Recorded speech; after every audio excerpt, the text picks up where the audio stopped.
ድህነትን ለማሸነፍ የሚረዱ 9 ተግባራዊ እርምጃዎች። በተለይ 7ኛውና 9ኛው እጅግ አስፈላጊ እርምጃዎች ስለሆኑ እስከ ቪዲዮ ፍጻሜ ድረስ አብራችሁኝ በመቆየት 9ኙንም እርምጃዎች ተግባራዊ ማድረግ እንድትችሉ በአክብሮት ጠይቃችኋለሁ። ይህ ቪዲዮ የተዘጋጀበት ዋና ዓላማ ከድሃ ቤተሰብ በመወለዳችሁ ምክንያት ልጅነታችሁን በብዙ ውጣ ውረድ ላሳለፋችሁና በአሁኑ ሰዓት ላይ ድህነታችሁን ለማሸነፍ ብዙ ርቀትን እየተጓዛችሁ ያላችሁ ወንድምና እህቶቼን ለመርዳት ነው። ይህ ቪዲዮ ለእናንተ ከደረሳችሁ እስከ ቪዲዮ ፍጻሜ ድረስ አብራችሁን በመቆየት ለብዙ ጊዜያት አብሯችሁ የነበረውን ድህነት በዚች አጭር ቪዲዮ እንዴት ማስወገድ እንደምትችሉ የሚያሳዩ 9 ተግባራዊ እርምጃዎችን እንደሚከተለው የማሳያችሁ ይሆናል። ይህ ቪዲዮ በዋናነት 2 ክፍሎችን በውስጡ ይዛል። የመጀመሪያው ስለ ድህነት ምንነት የምናይበትና የድህነትን መንስኤዎች የምናይበት ሲሆን የሁለተኛው ክፍል ደግሞ አስቀድሜ የገለጽኩላችሁን 9ኙንም ተግባራዊ እርምጃዎች አንድ ባንድ በቅደም ተከተል የምናይበት ክፍል ነው። በቀጥታ ወደ መጀመሪያው ክፍል እናልፋለን።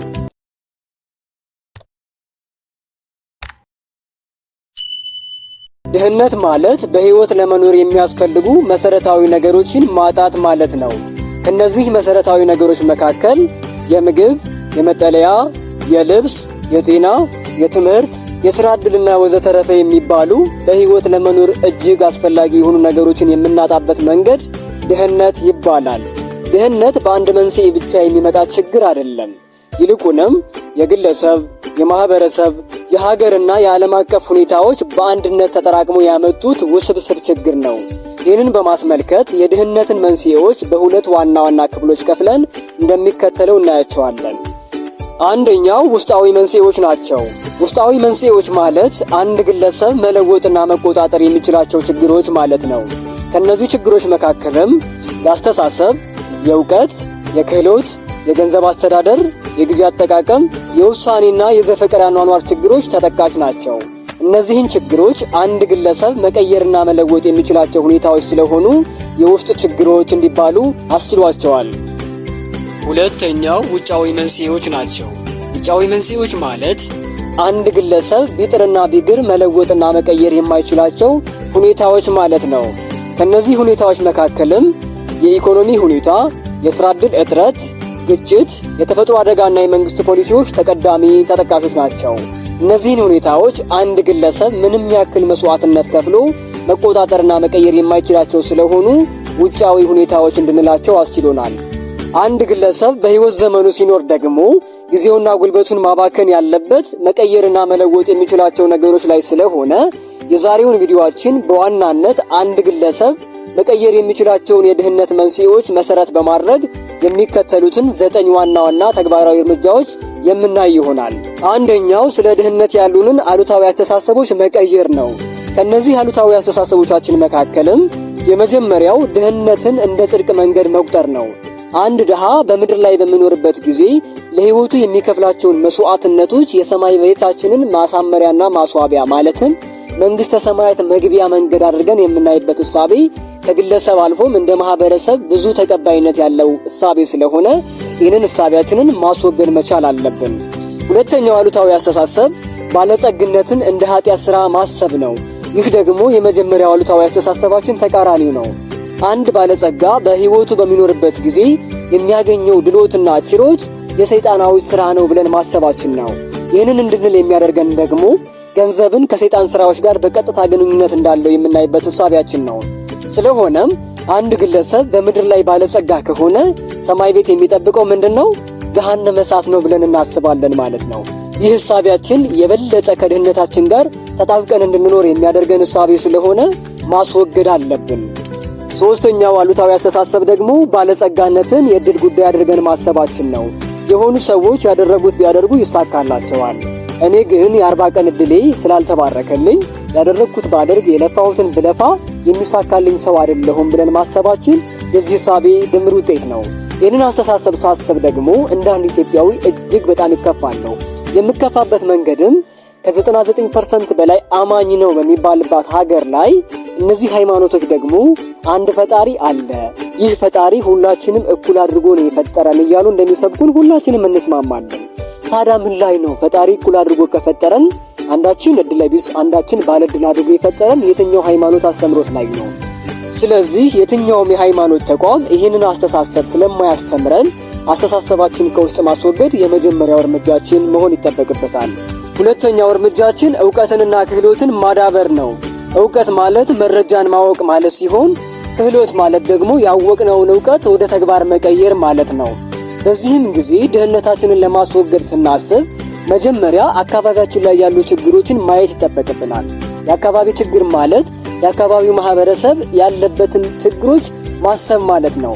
ከነዚህ ችግሮች መካከል በእኔ አቅም ሊፈታ የሚችለው ችግር የትኛው ነው ብለን ደግሞ ራሳችን ላይ ጥናት ማድረግ፣ ከዛ ያንን ችግር ለይተን ካወቅን በኋላ በዛ ችግር ዙሪያ መፍትሄ ለማምጣት የሚረዱ ዕውቀቶችን ጋዘር አድርገን መሰብሰብ ማወቅ ከኛ ይጠበቃል ማለት ነው። በሚቀጥለው እርምጃችን ደግሞ ያወቅነውን ዕውቀት ወደ መሬት በማውረድ ተግባራዊ አድርገን የአካባቢውንና የማህበረሰቡን ችግር መፍታት ስንችል አንደኛ የአካባቢው ችግር ይወገዳል፣ ሲቀጥል ደግሞ እኛም ድህነታችንን እናስወግዳለን ማለት ነው። ይህ እርምጃ እጅግ አስፈላጊ እርምጃ ስለሆነ ችላ ማለት የለባቸውም። ብዙ ሰዎች የዕውቀት ችግር የለባቸውም። አይታችኋቸው ከሆነ ስለ ጤና ሲጠይቁ ሰፊ ማብራሪያ፣ ስለ ፖለቲካ ሲጠይቁ ሰፊ ማብራሪያ የሚሰጡ በጣም በቁጥራቸው ብዙ የሆኑ ሰዎች አሉ።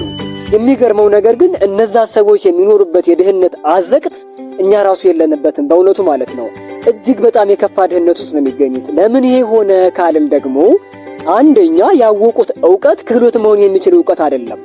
ምንም አይነት ችግር መፍታት የሚችል ዕውቀት አይደለም ማለት ነው። ስለዚህ ሲያወሩ ሲተነትኑ ይኖራሉ እንጂ ምድር ላይ ጠብ የሚል ነገር ስለማይሰሩ በድህነት ይኖራሉ። ሁለተኛ ደግሞ ጊዜያቸው ያለፈባቸው ዕውቀቶች አሉ። በቃ ሁሉም አውቋቸው አልፎ በ11ኛው ክፍለ ዘመን በ12ኛው ክፍለ ዘመን የነበሩ ዕውቀቶችን አሁንም ድረስ የሚፈላሰፉባቸው ሰዎች አሉ። መፈላሰፋቸው ጥሩ ነው። ነገር ግን በድህነት ደረጃ ስናስበው በቀላሉ ድህነታችን ለማሸነፍ የሚረዳ ዕውቀት ስለማይሆን ድህነታችን ለማሸነፍ የሚረዱ ዕውቀቶች ላይ ብቻ ነው እኛ ትኩረት ማድረግ ያለብን ማለት ነው። ይህንን ማድረግ ስንችል ድህነታችን ማስወገድ እንችላለን። ሶስተኛው እርምጃ በተከታታይና ጠንክረን መስራት ነው። ስኬት ማለት በአንድ ጀንበር የምናመጣው ለውጥ ማለት ሳይሆን በተከታታይ ያለማቋረጥ የምንሰራቸው ስራዎች ድምር ውጤት ማለት ነው። ስለሆነም ስራዎቻችን በምንሰራበት ጊዜ ከፍ አድርገን መጀመር ሳይሆን በጥቂቱ በመጀመር በተከታታይ ያለማቋረጥ ስንሰራ ወደ ስኬት መቃረባችን በዛ ልክ እየተፋጠነ ይሄድልናል ማለት ነው። ይህንን ለማድረግ ደግሞ በየጊዜው ስራዎቻችን ያለማቋረጥ መተግበር ይጠበቅብናል ማለት ነው። አራተኛው እርምጃ ገንዘብን በጥበብ ማስተዳደር መቻል ነው። እንደሚታወቀው ገንዘብ ማለት ብዙ ነገሮችን እንድንተገብርና እንዳንተገብር የሚያደርገን ትልቅ መሳሪያ ነው። ስለሆነም ገንዘቡን ከምናገኝበት መንገድ ጀምሮ እስከምናስወጣበት መንገድ ድረስ ያለውን ነገር በጥበብ ማስተዳደር መቻል አለብን። በዚህም ጊዜ ይህንን ስራችንን በተሟላ መንገድ ለማስተዳደር የገንዘብ እቅድ ማውጣት መቻል አለብን። በጀት ማለት ነው። በጀት ማለት የምናገኘው ገቢ ሲቀጥል የምናወጣውን ወጪ የምናሰላበት መንገድ ነው። በዚህም ሰዓት በዚህ ወር ወይም በዚህ ዓመት ይህንን ያክል ጠቅላላ ገቢ ያገኛለሁ፣ ከዛም ሲቀጥል ደግሞ ይህንን ያክል ወጪዎችን አወጣለሁ ብለን ማስላት ይጠበቅብናል። ወጪያችን በምናሰላበት ጊዜ እንደ ጓደኛችን ወይም እንደ ጎረቤታችን ሳይሆን እንደ አቅማችን መወሰን መቻል አለበት። ሲቀጥል ወጪያችን ከገቢያችን በጥሩ መንገድ ማነስ ይኖርበታል ማለት ነው። በዚህ ጊዜ ወጪያችንና ገቢያችን መጣጣም ቻለ ይባላል። ከዛ ያስገባነው ገንዘብ አለ፣ የምናስወጣው ገንዘብ አለ፣ የሚቀር ነገር አለ ማለት ነው። የሚቀረውን ነገር መቆጠብ መቻል፣ የቆጠብነውን ገንዘብ ደግሞ ከተወሰኑ ወራት ወይም ከተወሰኑ ዓመታት በኋላ አስፈላጊ ወይም ነገ ላይ ጥሩ ገንዘብ የሚያስገኙ ስራዎች ላይ ኢንቨስት ማድረግ መቻል አለብን ማለት ነው።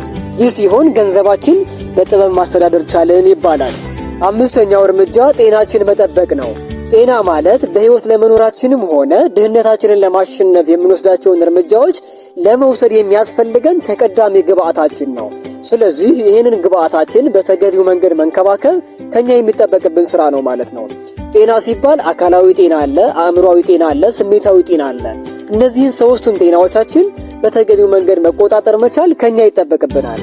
እንዴት እንቆጣጠር፣ እንዴት እንጠብቅ ካላችሁ ደግሞ ጤናማ አመጋገብ መመገብ። ጤናማ አመጋገብ ማለት በርገርና ፒዛ መብላት አይደለም። ቤት ያፈራውን ነገር በሰዓቱና በተገቢው መንገድ መመገብ መቻል ማለት ነው። ሁለተኛው በቂ እንቅልፍ መተኛት፣ ሶስተኛው የአካል እንቅስቃሴ ማድረግ፣ አራተኛ ጭንቀት መቀነስ የሚባሉት ነገሮች ስናደርግ ጤናችንን በተገቢው መንገድ መቆጣጠር እንድንችል ያስችለናል ማለት ነው። ስድስተኛው እርምጃችን ውሳኔዎቻችን ማስተካከል ነው። ህይወታችን የሚገነባው በዕለት ተዕለት ውሳኔዎቻችን ላይ ተመስርቶ ነው።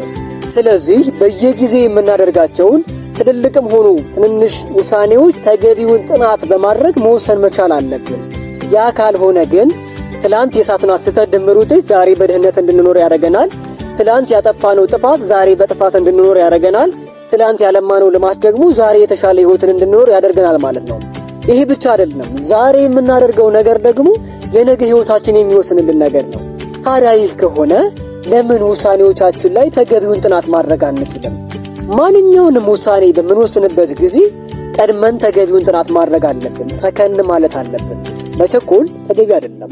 ስለዚህ በሰከነ መንገድ አደረጉ ላድርግ ሆኑ ልሁን ሳይሆን ይገባኛል ወይስ አይገባኝም የሚለውን ነገር ጥቅሙና ጉዳቱን አመዛዝነን መወሰን መቻል አለብን።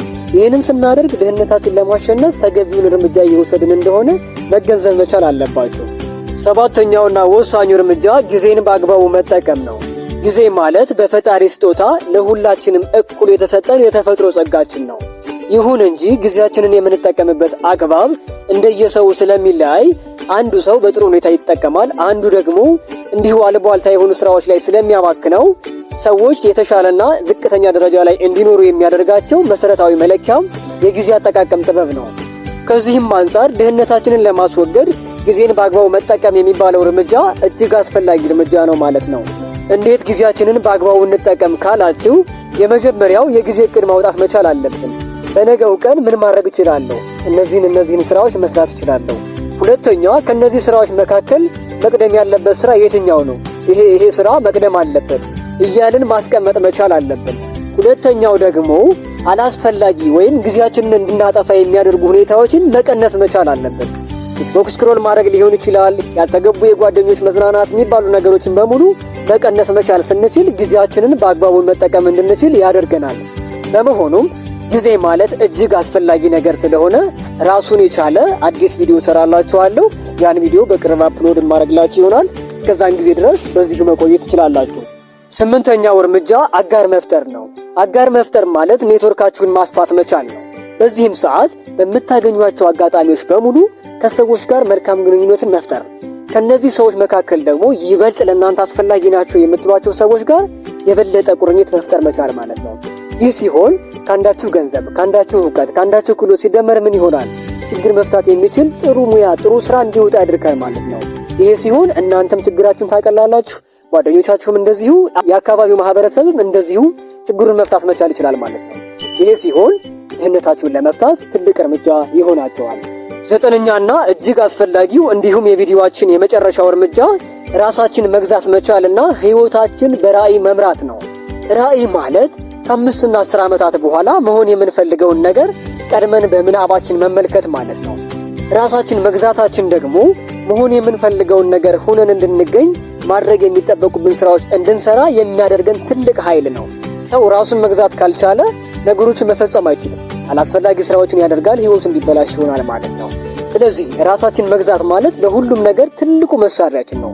በዚህም ጊዜ ግልጽ ራዕይ ማዘጋጀት፣ የየቀን ልማዶቻችን ከራዕያችን ጋር ማስተሳሰር፣ ሰው አላየንም ብለን አጉል የሆኑ ስራዎችን ከመተግበር መቆጠብ ስንችል ራሳችን ገዛን፣ ህይወታችን በራዕይ መራን ማለት ይቻላል። ስለ ራዕይ ሰፋ ያለ ማብራሪያ ከፈለጋችሁ አዲስ ቪዲዮ ስለሰራሁላችሁ እዛ ቪዲዮ ገብታችሁ መመልከት ትችላላችሁ። በመሆኑም እነዚህን ድህነታችን ለማሸነፍ የሚረዱ 9 የተጠኑ ተግባራትን ተግባራዊ በማድረግ ድህነታችሁን ማሸነፍ እንደምትችሉ በዛሬው ቪዲዮ እንደምትረዱ አልጠራጠርም። ከእናንተ የሚጠበቀው እነዚህን ተግባራት ተግባራዊ ማድረግ መቻል ነው። ስለዚህ ተግባራቶችን ተግባራዊ በማድረግ ድህነታችሁን ማስወገድ እንደምትችሉ በትክክል አምናለሁ 100% ማለት ነው። እናንተም ደግሞ የተሰማችሁን ስሜት እንዲሁም ከነዚህ 9 እርምጃዎች መካከል ይበልጥ የወደዳችኋቸውን በኮሜንት እንድታሳውቁኝ እፈልጋለሁ። በድጋሚ በሌላ ቪዲዮ ተመልሰን እስከምንገናኝ መልካሙን ተመኘውላችሁ። ሰላም ሁኑ።